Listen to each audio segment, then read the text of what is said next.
Welcome to SCOTUScast, a project of the Federalist Society for Law and Public Policy Studies.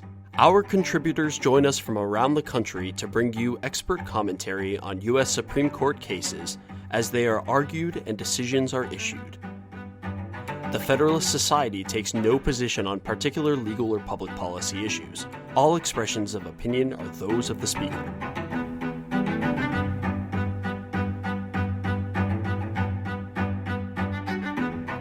Thank you for joining us for this post-decision episode of SCOTUScast, Certiorari Improvidently Granted Edition. I'm your host, Bridget Flaherty.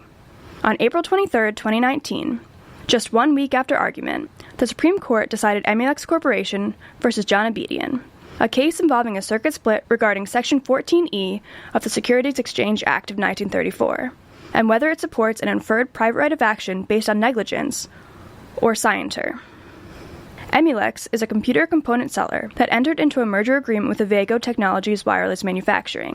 In the merger agreement, Avago offered to pay $8 per share, which reflected a premium of 26.4% on the price of Emulex stock the day before the merger was announced. Emulex filed with the Commission a public recommendation statement supporting the tender offer, recommending that Emulex shareholders tender their shares and noting that the Emulex shareholders would receive a premium on their stock.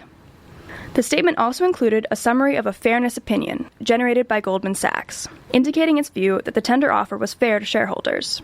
Omitted from the recommendation statement, however, was a one-page premium analysis by Goldman, indicating that the takeover premium offered by Avago was actually below average, though within the normal range for mergers involving similar companies. The merger went forward, but thereafter, Gary Varjabedian and other Emulex shareholders collectively brought suit against Emulex under Section 14E of the Securities Exchange Act, alleging that omission of the premium analysis page rendered the recommendation statement materially misleading. Emulex moved to dismiss, arguing that the facts alleged by plaintiffs did not sufficiently support the scienter required under Section 14E. The District Court agreed and ruled for Emulex, but the U.S. Court of Appeals for the Ninth Circuit reversed. Although 5 other federal circuit courts of appeals had interpreted Section 14E to require scienter, the Ninth Circuit reasoned that the better reading of the provision, in light of its legislative history, required merely a showing of negligence and not scienter. The Supreme Court granted certiorari to address whether Section 14E of the Securities Exchange Act of 1934 supports an inferred private right of action based on the negligent misstatement or omission made in connection with a tender offer.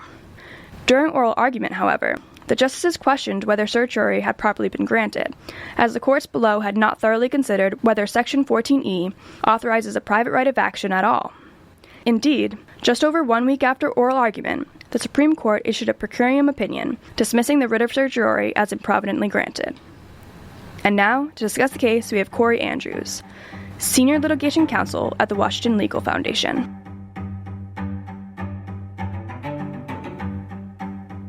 This is an important case about the mental state that's required under the securities laws.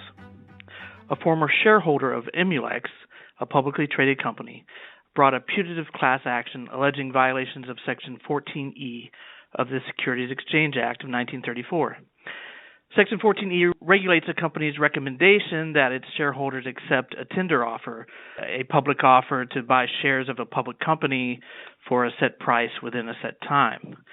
The complaint alleged that Emulex failed to disclose a premium analysis relied on by Emulex's financial advisor, who opined that accepting the offer was fair to Emulex's shareholders. But the district court held that Section 14E requires a showing of scienter, or fraudulent intent, rather than mere negligence, and so dismissed the Section 14E claim with prejudice. On appeal, the Ninth Circuit reversed, creating a circuit split over the proper mental state for Section 14E. The Ninth Circuit panel held that only negligence is required under Section 14E. Because every other circuit to ever address that issue, I think 5 circuits in total, had held that a plaintiff must prove the defendant acted with scienter, the Supreme Court granted review to resolve that split in authority. On the merits, Emulex relied on the statutory text to argue that nothing in Section 14E supports a negligence standard. According to Emulex, the Ninth Circuit erred in inferring an unstated and previously unknown negligence standard in Section 14E. It pointed out that other statutory provisions also confirmed that Congress didn't intend to create a private right of action for mere negligence, and that scienter is the most common standard of intent under the securities laws.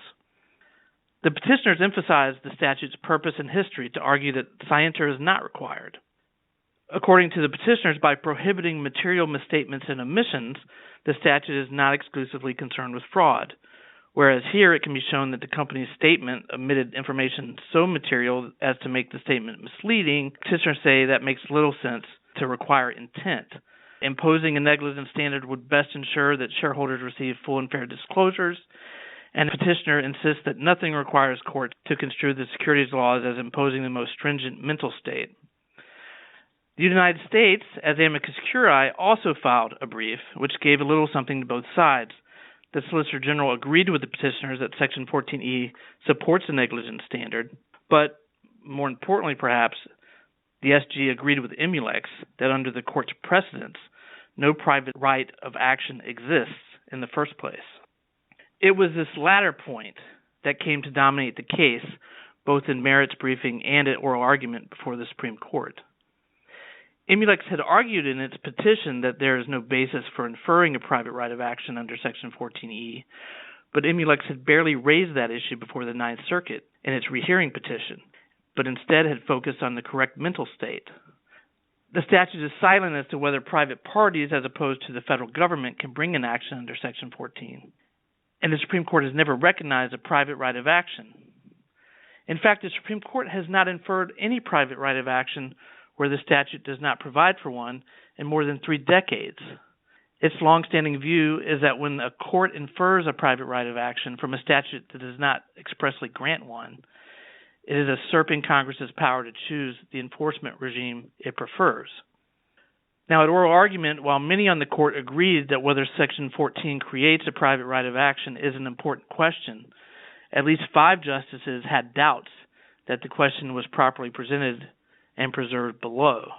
At the same time, many justices at oral argument also showed considerable support for finding that the required mental state should be scienter, not negligence, and many noted that the language of Section 14 is similar to other federal securities provisions that the court has found require scienter.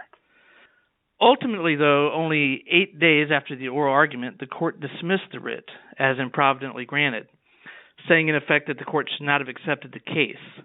As with the granting or denial of cert, this dismissal is customarily made using a simple per curiam decision without explanation. Nevertheless, it suggests that there may well be 5 justices prepared to hold that no private right of action exists, but then not all 5 believe the issue was properly before the court in Emulex. If a majority thinks no private right of action exists, they may understandably be uncomfortable opining on the mental state required for an action that they view as ultra vires. Unfortunately, the court's dismissal leaves behind a great deal of confusion about how the federal securities laws for corporate mergers and acquisitions should be enforced, and by whom. Remember, the court granted review here to resolve the circuit split over the proper mental standard under Section 14E. This leaves that split in place. The Ninth Circuit is already home to more merger-related securities actions than any other circuit. And because the venue for Section 14 claims lies in any federal district where the defendant does business, plaintiffs bringing claims under Section 14E will find it irresistible not to file in the Ninth Circuit, which now provides the country's only negligence standard for securities fraud under 14E. Finally, it remains unclear how a suitable Section 14E vehicle will ever reach the court, but I think the most likely case will have to arise in one of the few circuits that so far has not recognized the implied right of action. Those include the 1st, the 4th, the 8th, and the D.C. circuits.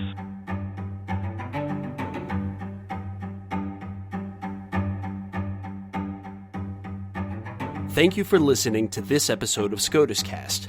SCOTUScast is a project of the Federalist Society, a not-for-profit educational organization of conservative and libertarian law students, law professors, and lawyers, founded upon the principles that the state exists to preserve freedom, that the separation of governmental powers is central to our Constitution, and that it is emphatically the province and duty of the judiciary to say what the law is, not what it should be.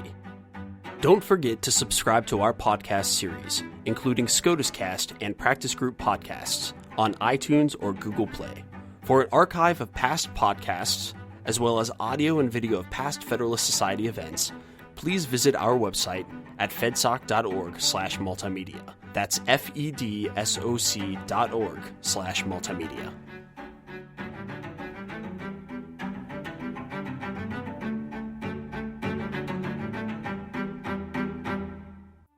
This has been a FedSoc audio production.